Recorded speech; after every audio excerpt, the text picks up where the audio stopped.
October 8 को बिहान अमेरिकी राष्ट्रपति डोनाल्ड ट्रम्पले सामाजिक सञ्जालबाट घोषणा गरिदिए इजरायल र हमास पहिलो फेजको युद्ध विरामका लागि सहमत भए। सुरुमा त धेरैले यो पत्याएनन्, तर यो वास्तविकता थियो।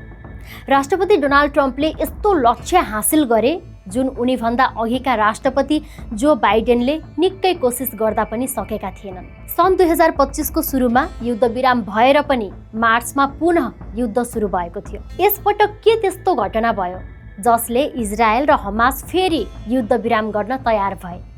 आजको वर्ल्ड शोमा हामी बुदागत रूपमा चर्चा गर्नेछौँ।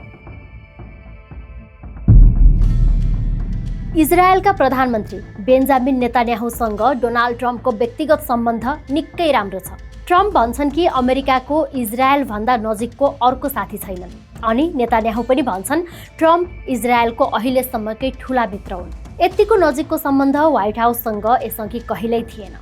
यो उनीहरूले मुखले भनेको कुरा मात्र थिएन, व्यवहारमा पनि त्यस्तै थियो। ट्रम्पको पहिलो कार्यकालमा इजरायलमा रहेको अमेरिकी दूतावास तेल अभिवबाट जेरुसलेममा सारिएको थियो, अनि ट्रम्प प्यालेस्टाइनको वेस्ट ब्याङ्कमा रहेको इजरायलीहरूको बस्तीलाई अवैध भन्ने अमेरिकी अडानको विपक्षमा उभिएर पनि इजरायलको मन जिते। भनिन्छ इजरायलमा प्रधानमन्त्री बेन्जामिन नेतान्याहु भन्दा डोनाल्ड ट्रम्पको लोकप्रियता बढी छ। बन्धक बनाइएकाहरूको परिवारलाई पनि ट्रम्पप्रति नै भरोसा थियो।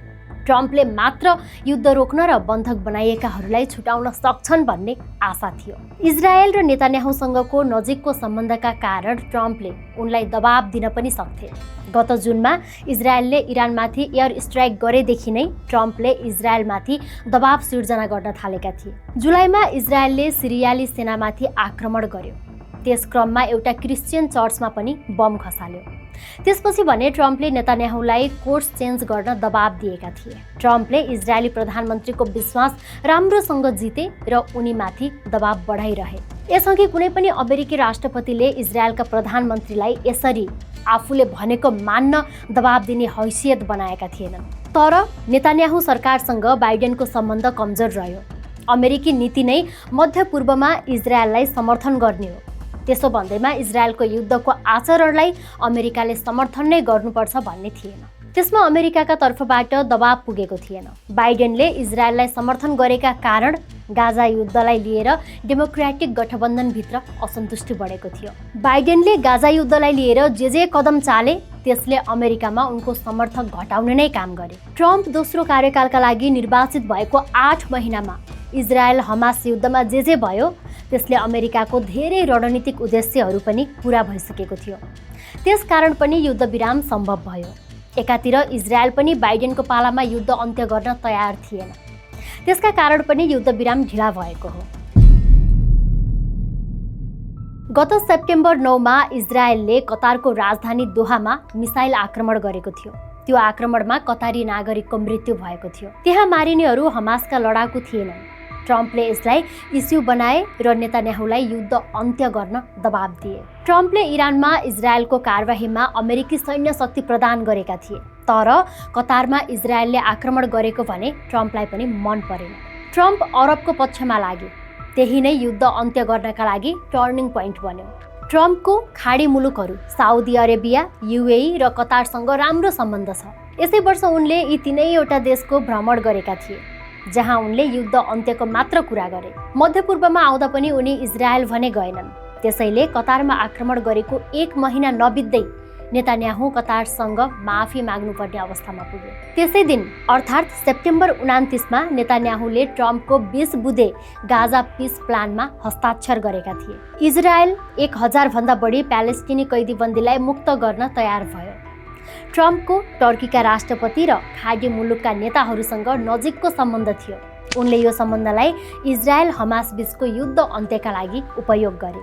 ट्रम्पले टर्की, कतार र इजिप्टलाई हमासमाथि निरन्तर दबाब दिन आग्रह गरे र इजरायली प्रधानमन्त्री नेतान्याहु विरुद्ध आफूले निरन्तर दबाब दिइराखे। यही कारण युद्ध विराम सम्भव भएको हो। इजरायलको आक्रमणका कारण गाजाको अवस्था भयावह भएको थियो। घर र अरू पूर्वाधार ध्वस्त भएको थियो। मानवीय सङ्कट उस्तै थियो। यही कारण पछिल्ला महिनाहरूमा इजरायली सरकार विश्वव्यापी रूपमा एक्लिँदै गएको थियो। प्यालेस्टाइनमा दिइने खाद्यान्न सहयोगलाई पनि इजरायलले नियन्त्रणमा लिएपछि युरोपेली देशहरू विरोधमा आएका थिए। त्यसको नेतृत्व फ्रान्सका राष्ट्रपति इम्मानुएल म्याक्रोले गरे। युरोपेली नेताहरूले इजरायललाई समर्थन गर्ने अमेरिकाको कदमसँग सहमत हुन नसक्ने अडान राखे। इजरायल प्यालेस्टाइन युद्धमा अमेरिका र युरोपबीच प्रष्ट विभाजन देखियो।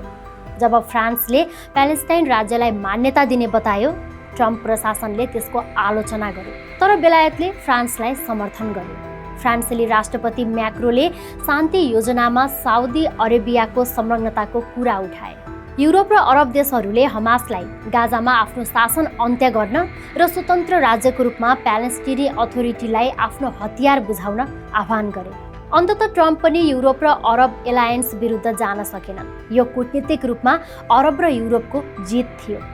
यद्यपि अहिले पहिलो चरणको युद्धविराम मात्र भएको, यसले हमासले बन्धक बनाएकाहरू छुट्ने बाटो खुलेको छ। नेपाली नागरिक विपिन जोशी समेत 2 वर्षभन्दा लामो समयदेखि बन्धक छन्। यद्यपि उनको पछिल्लो अवस्थाबारे अन्यल छ।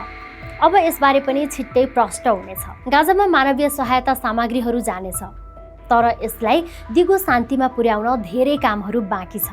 अब हमासको निशस्त्रीकरण, युद्धले जर्जर भएको गाजालाई सामान्य अवस्थामा ल्याउनु र इजरायली सेना फिर्ताको काम बाँकी नै छ।